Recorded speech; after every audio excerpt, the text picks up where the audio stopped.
अस्सलाम वालेकुम व्यूअर्स, मैं हूं अफशा सिद्दीकी हंगर्स कुजीन की जानिब से और आज आपके लिए लेकर आई हूं एक बहुत ही ज़बरदस्त रेसिपी जिसका नाम है सिंपल होममेड बटर।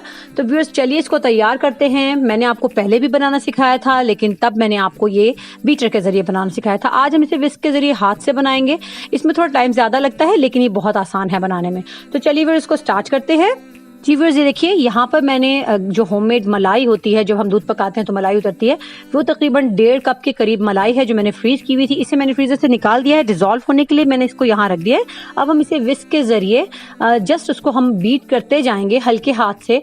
और इसको जैसे ही आप इसको बीट करना शुरू होंगे, ये देखिए जरा सा ये डिजोल्व होना शुरू है, तो इसको हमें इसमें से बटर की फॉर्म नजर आने लगी है। थोड़ा सा बटर की फॉर्म में ही जा रही है। मैंने इसमें कुछ भी नहीं डाला, जस्ट इसे मैंने फ्रीजर से निकाल के थोड़ा डिजोल्व होने के लिए बाहर रखा है, बाउल में डाला है। और आप देख सकते हैं कि आपके सामने ही हम इसे मुस्तकिल विस्क करते जाएंगे।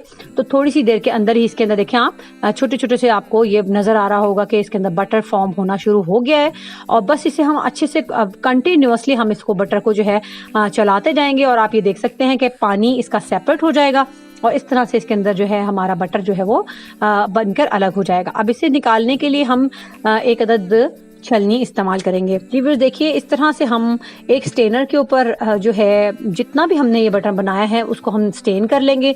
तो जितना भी एक्सेस मॉइस्चर है, एक्सेस इसके अंदर जो भी पानी है, दूध है, वो सब इससे अलग हो जाएगा और बटर जो है वो हमारा अलग हो जाएगा। जब तमाम हमारा ये जो मॉइस्चर है अलग हो जाए और बटर बिल्कुल अलग हो जाए, तो हम इसको किसी भी एक बॉक्स में डालकर रख लेंगे। और ये नाश्ते में बेहद ज़बरदस्त फ़ायदेमंद चीज़ है। इसमें किसी किस्म का कोई प्रिजर्वेटिव नहीं डला हुआ है। अपने बच्चों को ज़रूर नाश्ते में खिलाइएगा। व्यूअर्स, पुराने ज़माने की ख़वातीन तो रोज़ाना ही घर में ताज़ा मलाई से मक्खन बनाया करती थी, छाछ बनाया करती थी, लेकिन हम लोग ऐसा कम अज़ कम हफ्ते में एक बार या महीने में एक बार तो कर ही सकते हैं। तो व्यूअर्स इसको अपने घर पर ज़रूर ट्राई कीजिएगा। बच्चों को ये बहुत मज़ेदार लगने वाली है। तो इसको हम तमाम का तमाम इसका मॉइस्चर निकालने के बाद इसको हम एक बॉक्स में ट्रांसफ़र कर लेंगे। देखिए व्यूअर्स, इसको मैंने बॉक्स में ट्रांसफ़र कर लिया है। ये टेस्ट में बहुत मज़ेदार होता है। अगर आप चाहें तो इसमें थोड़ा सा सॉल्ट ऐड कर सकते हैं। मैंने इसमें कुछ भी ऐड नहीं किया है। तो ये नाश्ते में खाने के लिए, बच्चों के लिए, बड़ों के लिए, सबके बहुत मज़ेदार है। स्लाइसिस पे रखिए, रस पर लगाइए, जैसे भी आप चाहें इसे इस्तेमाल कीजिए।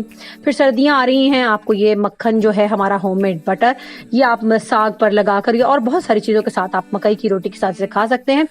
तो व्यूअर्स, मुझे यकीन है कि मेरी ये रेसिपी आपको बहुत सिंपल सी ज़रूर पसंद आई होगी। इसको अपने घर पर ट्राई ज़रूर कीजिएगा। अगर आपको मेरी रेसिपी अच्छी लगी हो तो मेरी वीडियोज़ को लाइक कीजिए, शेयर कीजिए, मेरे चैनल को सब्सक्राइब कीजिए। दुआ में याद रखिएगा। इंशाल्लाह जल्द ही किसी नई रेसिपी के साथ आपसे मुलाकात होगी। तब तक के लिए मुझे इजाजत दीजिए। अल्लाह हाफिज।